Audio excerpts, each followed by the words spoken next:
آپ نے اجازت کے بغیر کئی ایسے وظائف ہیں جو اجازت کے بغیر نہیں پڑھنے چاہیے، اس کے پیچھے کیا ہسٹری ہے، کیا اسٹوری ہے؟ ایک تو پہلے عرض کر دوں کہ میں جو وظائف بتائے ہیں مجھے بڑوں کی اجازت ہے، میں بڑا نہیں ہوں، بحیثیت ڈاکیے کے ان کی اجازت دے رہا ہوں، ان کی اجازت ہے۔ میں بڑا نہیں ہوں، مجھے بڑوں کی اجازت ہے۔ اچھا، ایک تو یہ ہے۔ دوسرا عرض کروں گا، جو وظائف بھی بتائے ہیں ان کو چند دن چند ہفتے کریں صحیح، توجہ سے، جلدی نہ چھوڑیں۔ دوسری چیز، ایک آپ نے وظائف کی اجازت ہے، توجہات منتقل ہوتی ہیں۔ میں ایک لفظ عرض کر رہا ہوں، اسے آپ ضرور سنیے گا۔ لعنت بھی پیچھا کرتی ہے، دعائیں بھی پیچھا کرتی ہیں۔ دوسرے لفظ میں بد دعائیں بھی پیچھا کرتی ہیں، ٹریول کرتی ہیں نسلوں میں۔ کیوں کہتے ہیں نسلوں میں؟ ہاں کیوں کہتے ہیں اس بندے کو کسی کی دعا ہے، دعا ہے، ہاں، اس گھر کو کسی کی کسی دعا کی ہے؟ دعا ہے۔ یہ ایسا نہیں ہے، توجہات ہوتی ہیں۔ چلو اب تو ہمارا یہ جانوروں والے چینل بہت عام ہو گئے۔ آپ نیشنل جیوگرافی میں کونج کو سرچ کریں، یہ کونج ہے، جی جی جی جی، بڑی لمبی ٹانگیں، ہاں جی، ہاں جی، ٹھیک ہے، پرندہ۔ یہ کیا کرتی ہے، یہ ایسا کرتی ہے کہ یہ انڈے دیتی ہے ایسی آب و ہوا میں جہاں کچھ گرمی ہو، یہ رہتی ٹھنڈی آب و ہوا میں ہے، ہاں جی، میلوں سے میلوں سفر کر کے وہاں انڈے دے چھپا کے آ جاتی ہے، یہاں سے توجہ دیتی ہے۔ وہ جس انڈے پہ توجہ ختم ہو جائے یا کم ہو جائے وہاں سے بچہ نہیں نکلتا، خراب ہو جاتا ہے۔ جس انڈے پہ توجہ ہوتی ہے وہاں سے بیٹھ کے وہ انڈا ٹھیک ہوتا ہے، بچہ نکلتا ہے، اڑتا ہوا توجہ سے اماں کے پاس پہنچتا ہے، واپس پہنچتا۔ ہاں۔ اچھا، ایک اور، پرندے جہاں رہتے ہیں ان کے گھونسلے، ان کے گھر اس درخت یا اس جگہ پہ، اور اپنا دانہ چگنے جاتے ہیں، اس درمیان میں ایک نظام ہوتا ہے توجہ کا۔ اس لیے ہمارے جو آج کل یہ ہمارے یہ سگنلز ٹاورز ہیں، یہ ہماری پرندوں کی موت کا ہے۔ ہماری وائلڈ لائف اس پہ بہت زیادہ پریشان ہے، وہ اپنی توجہ کھو بیٹھتے ہیں، راستے کھو بیٹھتے ہیں، سگنلز ڈائیورٹ ہو جاتے ہیں۔ وہ ان کا گھر، انہیں پتہ ہے سمتوں کا، ہم نے اس سمت پہ جانا ہے، ہمارا گھر یہاں ہے، سمتیں بھول جاتے ہیں، پھٹکتے مر جاتے ہیں۔ توجہ بڑی طاقت ہے، اس کی بہت وضاحت ہے۔ اور وہ جو اپنے گھونسلے سے نکلتے ہیں اور دانا چگتے ہیں، توجہ سے ان کو اپنے بچوں کا دھیان رکھ رہے ہوتے ہیں، خیال رکھ رہے ہوتے ہیں کہ کوئی گھونسلے سے گرے اچھا، میں نہ، چلو کچھ۔ توجہ کی سادہ مثال دیتا ہوں۔ سر، میں اماں کے پاس نا چھوٹا سا تھا، مجھے اس وقت سمجھ نہیں آئی تھی، آج سمجھ آئی۔ کہنے لگے، بہن میں میرا بچہ اٹھ گیا، میں جا رہی ہوں، میرا دودھ گر رہا ہے۔ پریکٹیکلی ہوتا ہے، اور ماں گئی تو بچہ چیخ رہا ہے۔ یہ کون سی طاقت ہے جو ماں اور بچے کے درمیان ہے؟ ہاں، کائنات رازوں میں ہے، اور روحانیت رازوں کے ساتھ لپٹی ہوئی ہے، ہم نے تلاش نہیں کی۔ پھر کہتے ہیں ہمیں کسی نے بتایا نہیں ہے۔ نہ، بتانے والے ہیں، آپ لینے والے بنے۔ امپورٹنٹ مسئلہ تو یہی ہے کہ ہم جو ہے یہ ایک چیز اپنے سے اٹھا کے دے دیتے ہیں کہ یار نہیں بھائی، ہمیں کسی نے بتایا نہیں، حالانکہ آپ نے کھوج نہیں لگائی، آپ نے باقی انگریزی، میتھمیٹکس اور سائنس پہ تو آپ نے بہت کتابیں کھولی اور ریسرچ کی، لیکن ان چیزوں پہ جو ہے وہ اس کے پردے جو ہے وہ نہیں چاک کرنے کی کوشش کی۔ ایک آپ کا سر بڑا ایک اہم، ایک تو روحانیت کے حوالے سے بات ہوئی، ایک آپ کا بڑا اہم فیچر جو حکمت کے حوالے سے، اور آج میں دیکھتا ہوں تو کوئی بچہ ہمارا سیدھا نہیں چل رہا، سب لیزی ہیں، لیتھارجک ہیں، کسی کی کمر نکلی ہوئی ہے، کسی کا پیٹ نکلا ہوا ہے، یہ اوبیسٹی ہے کسی کو۔ یہ کیا ہماری، کیوں آپ نے بہت ساری باتیں کی فوڈ کے حوالے سے بھی، کہ وہ ایک مسنگ لنک کیوں ہے، ہمیں کیوں ابھی تک شعور نہیں آیا؟ آرٹیفیشل انٹیلیجنس کا پتہ ہے ہمیں، لیکن خوراک کا نہیں پتا کہ ہم نے کیا کھانا ہے، کب کھانا ہے، کیسے کھانا ہے۔ یہ اس کی بھی کوئی تشریح کیجیے کہ یہ کیا مسائل چل رہے ہیں ہماری زندگی۔ ایک مسئلہ بتاؤں، ماں جب ہنڈیا پکاتی ہے نا تو اس کی توجہ ہوتی ہے، یہ توجہ ہے، توجہ، اور اس کا خلوص، اس کی محبت اس میں منتقل ہوتی ہے۔ اور جب ماں ہاتھوں سے روٹی پکاتی اس وقت توجہ ہوتی ہے۔ جب وہ ماں باہر کے کھانے بچوں کو کھلائے گی تو صحت بھی جائے گی، محبت بھی جائے گی، توجہ بھی جائے گی۔ پھر والدین کہتے ہیں اولاد ہمیں عزت نہیں دیتی۔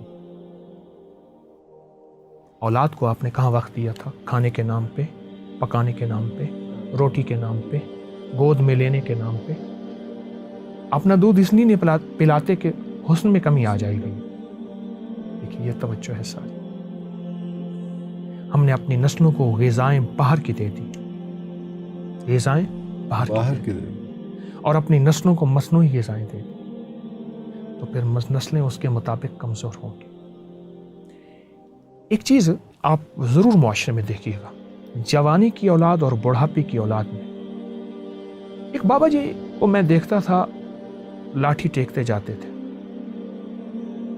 تو میں بابا جی کی خدمت کر دیتا تھا. ایک دم مجھ سے کہنے لگے تو خدمت کیوں کرتا ہے میری؟ آپ غریب ہیں. کہہ رہے کہاں غریب ہوں، کس نے تجھے کہا ہے؟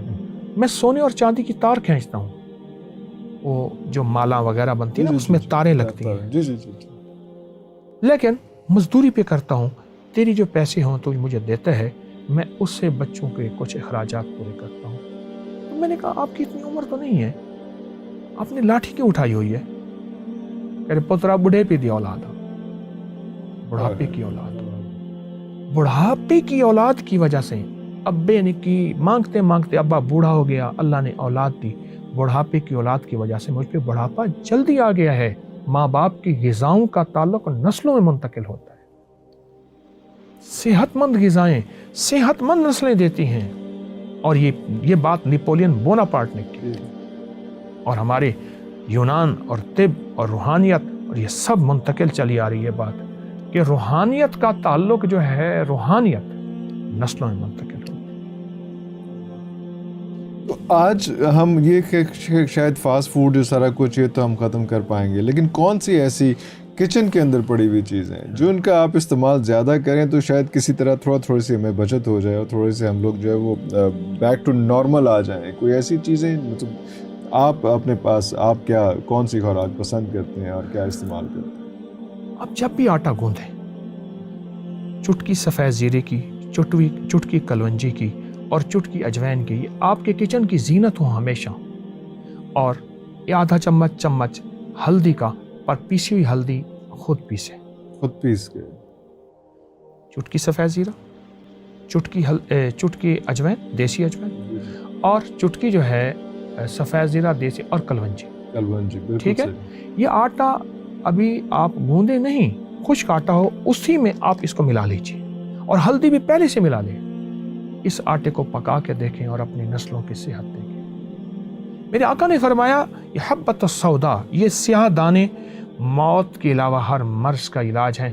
آج پوری دنیا آرگینک اور فطرت کے نام پہ ان کلونجیوں پہ آ رہی ہے، ان ہلدیوں پہ آ رہی ہے، اور سارے ایکسپیریمنٹس کر کے گھوم پھر کے واپس بیک ٹو نیچر جو ہے وہ ساری چیزیں. اور کھانا پکاتے ہوئے ان کو آٹے میں ڈالیں، کھانے میں آلو بخارا ضرور ڈالیں.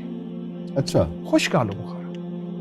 اب یقین جانیے خشک آلو بخارے سے مجھے اتنی میرے منہ میں پانی بھر آیا ہے، اور آگے بھی آئے گا. آپ جتنا چھپا سکیں مشکل ہے. خشک آلو بخارا، اس کے فائدے کچھ بتا دو.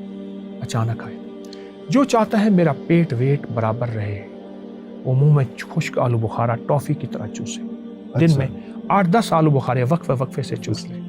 حاملہ کی کائیں نہ رکتی ہو، کسی بندے کی الٹی کائیں نہ رکتی ہو، اس کی ہچکیاں نہ رکتی ہوں، اس جو کہتے ہیں مجھے دنیا کی کوئی چیز ہضم نہیں ہوتی، خشک آلو بخارا چوسے.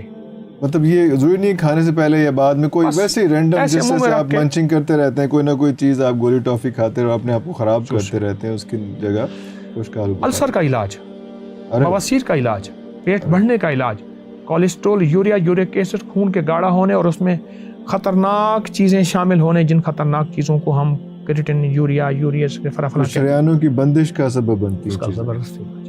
اور جس طرح آلو بخارا خود سرخ بہترین لاجواب ہے، ایسے چہرہ سرخ لاجواب ہوگا.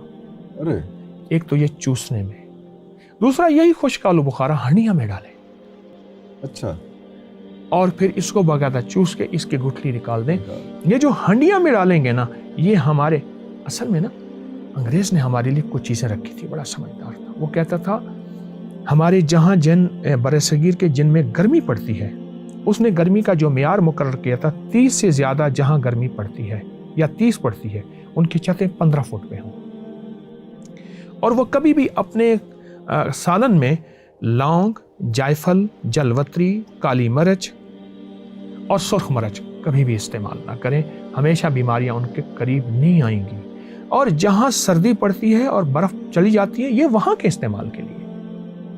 اس لیے یہ مسالے ہمیشہ مشرق وسطیٰ، ماوراء النہر، کابل وغیرہ وغیرہ ان جگہوں پہ ہوتے ہیں. آپ تجربہ کر لیں. تو ہم یہاں پہ ذائقے کے لیے گرم علاقوں میں یہ چیزیں استعمال کر ڈالتے ہیں لیتے اور پھر کہتے ہیں بلڈ پریشر، السر، ہیپاٹائٹس، فلاں فلاں فلاں. یہاں کیا ہے؟ دھنیا، سفید زیرہ، دہی، ٹماٹر، جو گرمی کا توڑ ہے. ہاں، پودینہ، آلو بخارا، یہ ہمارے مسالے ہیں. اور کالی مرچ ہلکا مسالے کے لیے، اور لال مرچ ڈالیں تو ہلکی ڈالیں. یہ ہمارے مسالے ہیں. ایسے ہی کرتا رہے گا. حکیم صاحب، وقت کی بندش، دل تو نہیں کر رہا، باتیں تو ختم نہیں ہو رہی، نہ سوال ختم ہو رہے ہیں، اور جتنا مزے کا آپ نے سما باندھا ہے وہ ختم کرنے کو دل تو نہیں چاہ رہا. لیکن ابھی اس وقت تک کے لیے اس محفل کو اگر آپ کی اجازت ہو تو یہاں پہ ہم کرتے ہیں. انشاءاللہ اپنا آپ سے اس وعدے کے ساتھ کہ دوبارہ جب ہم آپ سے درخواست کریں گے، آپ تشریف لائیں گے یا ہمیں آپ موقع دیں گے کہ آپ کے پاس بیٹھ کے وہاں پہ جو ہے وہ ہم کچھ کر سکیں. ناظرین، ابھی تک کے لیے اتنا ہی. نیکسٹ ٹائم کے لیے اجازت دیجیے.